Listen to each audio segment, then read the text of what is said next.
lemon, or fake? I think lemon talaga to eh. O diba? Tama ako, lemon talaga siya. Ay gagi, fake pala. Oo, di na lang ako. Ayoko na nga, maglalaro na lang ako ng Who is the Spy. Hindi, wow. Uy, sakto, blueberry yung word natin. Color blue ah. Naririnig niyo ba ako? Kung kanya blue sa Canberry, ha?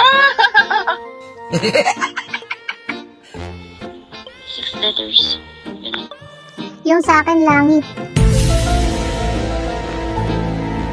Bakit langit? Kasi kulay asul.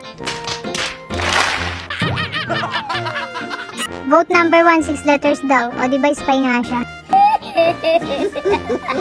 Yung crush ko to kasi very cute. 5 letters lang yung sa akin eh. Vote na yun, number 4, 5 letters daw eh. So weird. Huli ka, 5 letters pala ah. Grapes na lang word nyo ah, di nyo kami maluloko.